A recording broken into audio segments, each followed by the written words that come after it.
Easy claims का office join करते ही अंकिता ने मनु को ढेर सारे ताने मारे और राजस्थान, पंजाब और वेस्ट यूपी में 40 करोड़ से ऊपर के फेक क्लेम्स को वेरीफाई करने का टास्क दे दिया। मनु ने कुछ एक लोकेशंस की लिस्ट भी बना दी, पर दोबारा ऑफिस में आकर अपने केबिन में सेटल होकर उसे रह रह के अंकिता के साथ गुजारा वो टाइम याद आ रहा था कि जब अंकिता लंच टाइम में उसके पास आ जाती थी और दोनों फाइल्स फेंक के सोफे से लेकर चेयर तक जगह जगह धमाल मचाते हुए लंच टाइम में खाने से पहले एक दूसरे को खाते थे। तब तो फिर भी इस बात का डर होता था कि कहीं बॉस ना बुला ले। कई बार बॉस ने बिल्कुल एंड टाइम पर बुलाया भी था, लेकिन अब तो अंकिता खुद बॉस थी। वो चाहती तो क्या नहीं कर सकती थी। ब्लडी हिपोक्रेट लड़की, अब मौका है तो कैश नहीं करना चाहती। मनु ने अपना ध्यान डाइवर्ट करने के लिए अरुण को इंटरकॉम से फोन मिलाया। हेलो अरुण, मैं हूँ मन्नू। कहाँ जाना है? अबे यार, कोई हाय हेलो, कोई दुआ सलाम नहीं, सीधे काम। कहाँ जाना है सर, जल्दी बताइए। मैडम ने ढेर सारा काम दिया हुआ है। तू वो ढेर सारा काम ही कर ले, फिर मैं अपना आना जाना खुद कर लूंगा। सर आप खुद जाओ या हनुमान जी के कंधे पर बैठ कर जाओ, पर आइंदा से मुझसे तू करके बात मत करना। Thank you and welcome to the easy claims sir. Arun के ऐसे तेवर सुनकर मनु हिल गया। पैसे के लालच में वो सुबह से अपनी बेइज्जती करवाए जा रहा था। हर छोटी बात पर उसे शौक मिल रहा था। पहले सुबह अंशिका ने उसे हिला दिया, फिर अंकिता उसे टॉन्ट करके चली और अभी अरुण ने उसको ऐसे सुनाया जैसे वो चपरासी हो। अब एक ही आदमी था जो उसकी इज्जत कर सकता था। मनु ने गौरव को कॉल मिलाया। The number you have dialed is currently busy. Please try later. ये भी साला बिजी है। बहनचोद कोई सीधे मुंह दो बात नहीं करना चाहता। उसे अचानक शिवानी की याद आई। शिवानी हमेशा उसकी रिस्पेक्ट करती थी। मनु ने सोचा कि उसका हालचाल ले लेते हैं। The number you have called is currently switched off. Shivani का नया वाला नंबर भी स्विच ऑफ आ रहा था। अचानक मनु को चिंता होने लगी।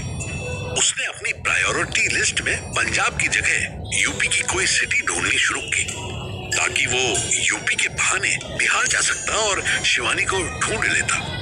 गोपालगंज का एड्रेस तो उसके पास था ही, पर उसे क्या पता था कि शिवानी तो कब की वहां से निकलकर खुद दिल्ली पहुंचने की तैयारी में थी और अब जंगल में फंसी हुई थी। ट्रक के अंदर छुपी शिवानी और रुचि ठंड से कांप रही थी।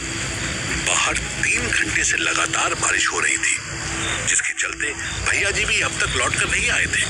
दीदी, कहीं ऐसा तो नहीं कि भैया जी इतनी बरसात में भूल ही गए हो कि उन्होंने ट्रक कहाँ लगाया था? हो सकता है। आदमी तो वो पौड़म ही है, पर ईमानदार है। धोखा देकर तो नहीं भागेंगे। तुम उन्हें कॉल मिलाओ। यही तो दिक्कत है दीदी, फोन डेड हो गया है। इस ट्रक में चार्जिंग पॉइंट नहीं काम कर रहा। आप कहें तो हम जाके देखें? नहीं, बिल्कुल नहीं। ना तुम कहीं जाओगी ना हम। यहीं बैठी रहो, इंतजार करो ना, आ जाएंगे। पर दीदी, ये लड़की तो ऐसे ठंड में सूख जाएगी। कब तक अंगोछे से लिपटा के रखेंगे? नहीं मरेगी। पता नहीं कब से झाड़ियों में पड़ी थी, तब नहीं मरी तो अब क्या मरेगी। ढीठ जान है ये भी हमारी तरह। रुचि मुस्कुरा दी। दीदी, हमें तो एक बार लगा था कि आप नहीं बचोगे। हम खुद को इतना कोस रहे थे कि हमारी वजह से आपको। चुप हो जाओ तुम, इतना फालतू ना सोचा करो। छटाक भर की हो, जिसको बचना होता है उसको बचाने वाला भी आ जाता है। जैसे इसी को देखो ना, यहाँ ट्रक फंसता और ना ही हम इसे देखते। इतना क्यों दीदी? पूरा सोचिए तो हैरान रह जाएंगी। आप तो ट्रक से यूपी जाने के खिलाफ थे। ट्रेन से जाते तो ये ना मिलती।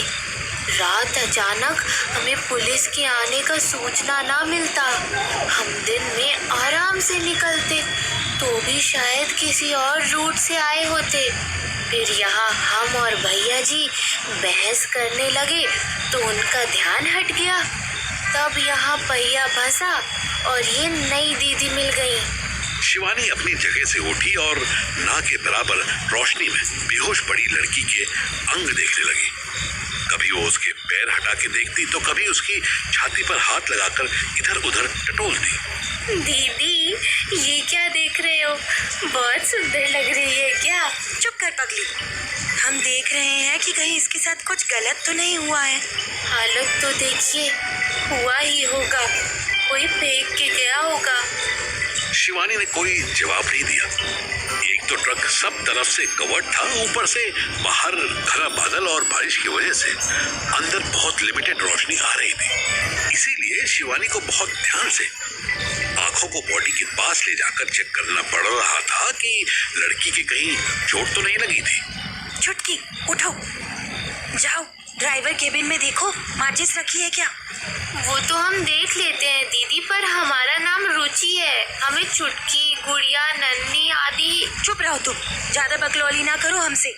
हम तो तुम्हें छुटकी ही बुलाएंगे, बोलो क्या कर लोगी? शिवानी ने इतने हक से बोला था कि वो आगे बहस न कर पाई। बस मुस्कुराते हुए छोटी सी विंडो से घुसकर ड्राइवर के केबिन में घुस गई। दीदी, नहीं मिल रही है। ये लोग बीड़ी नहीं पीते थे, ये सुर्ती खाने वाले लोग हैं दीदी। भैया जी तो वो भी नहीं खाते, पर मिलेगी। ये ट्रक भैया जी की नहीं है, कोई ना कोई ड्राइवर यहाँ माचिस छुपा कर गया होगा। दीदी, सब्जियां रखी होती तो कितना सही था ना, कुछ तो खा लेते।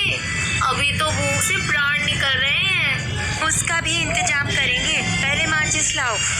दीदी, मिल गई, माचिस मिल गई। अरे वाह, एक भुजिया का पैकेट भी मिला है। जय हो दुर्गा देवी, हमें मरने से बचा लिया। पगली, ला माचिस हमें दे और भुजिया तू खा। शिवानी ने एक तिल्ली जलाई और अच्छे से लड़की को देखा। लड़की तो वाकई सुंदर है ये, हाथ पैर सब गोरे गोरे, सुडौल शरीर, छाती देखो, ऐसा लगता है जैसे अभी दूध निकल आएगा। रुचि भी वापस आ गई। दूसरी तिल्ली के चलते उसने भी लड़की को अच्छे से देखा। दीदी, हम लड़का होते ना तो इस छोरी से ब्याह कर लेते। कितना सेक्सी है ये।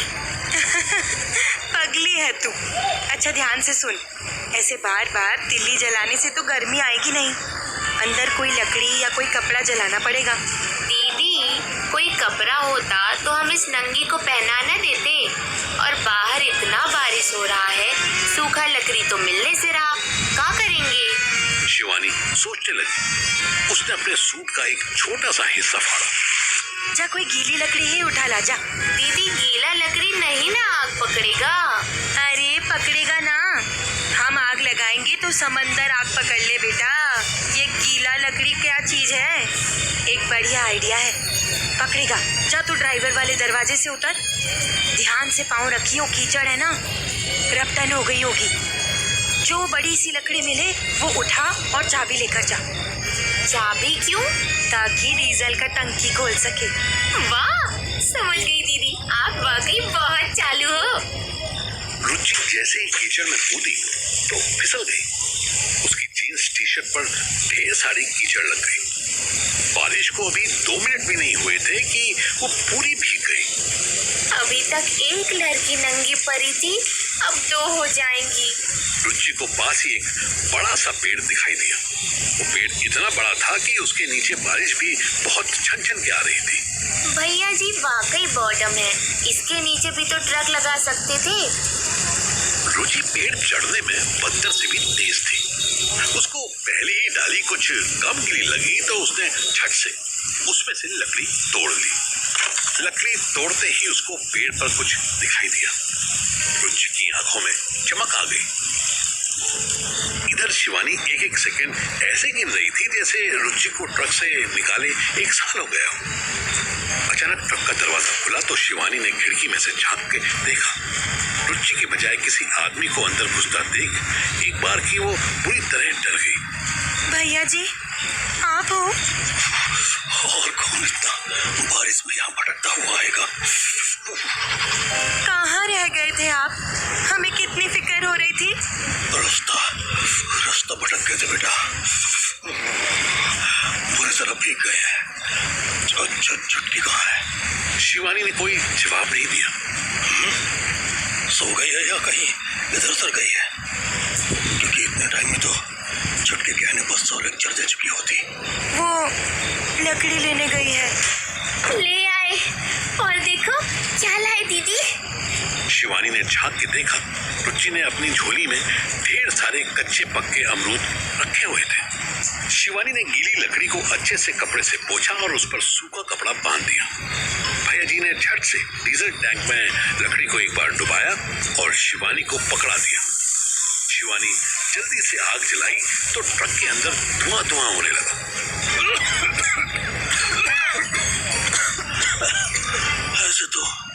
ऐसे तो सांस लेना मुश्किल हो जाएगा। नहीं होगा, 2 मिनट दीजिए, अभी सारा धुआं बाहर निकल जाएगा और अंदर सब गर्म हो जाएगा। रुचि ने छोटी विंडो खोल दी, थोड़ा सा तिरपाल भी ऊपर कर दिया।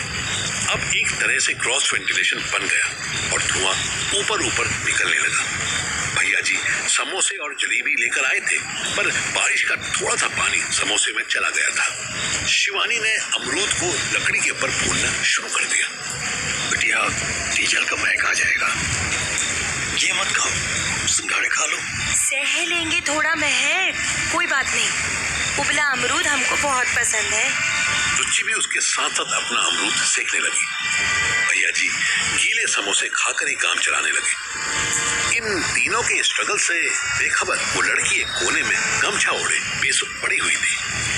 बेध्यानी में ही शिवानी की नजर उसके पैरों पर पड़ी। उसके नंगे पैरों पर घुटने से नीचे तक बहुत सारे छिले के निशान थे। देखकर लग रहा था कि उसके पैरों में कई जगह से थोड़ा थोड़ा खून निकला था और अब वहाँ पपड़ी जम गई थी। भैया जी, हम जो दवा लिखे थे वो लाए आप? अरे हाँ, शेम तो नहीं मिला, पर मिलता जुलता ले आए। 4 किलोमीटर दूर था मेडिकल स्टोर। और सुनो, सूखा कपड़ा भी लाए हैं, रुचि तुम्हारे लिए भी, अपने लिए भी, शिवानी बेटी के लिए भी और इस नई मुसीबत के लिए भी। रुचि ने उनकी बात का कोई जवाब नहीं दिया। उसने उबले हुए अमरूद का एक टुकड़ा तोड़ा और कोने में पड़ी लड़की के मुंह में डालने की कोशिश की। रुचि बड़े ध्यान से देखने लगी। बेहोश पड़ी लड़की ने धीरे से मुंह खोला और टुकड़ा अंदर ले लिया। शिवानी मुस्कुरा दी। अचानक लड़की खांसने लगी। शिवानी ने उसके मुंह से पानी की बोतल लगाई। लड़की ने बड़ी मुश्किल से आंखें खोली और धीरे से बोली, मन्नू प्लीज मुझे यहाँ से ले चलो प्लीज। मन्नू का नाम एक अनजान लड़की के मुंह से सुनते ही शिवानी को शौक लगा, लेकिन रुचि ने ये आवाज पहचान ली। उसकी आंखें बड़ी हो गई। ये तो मीरा जी है।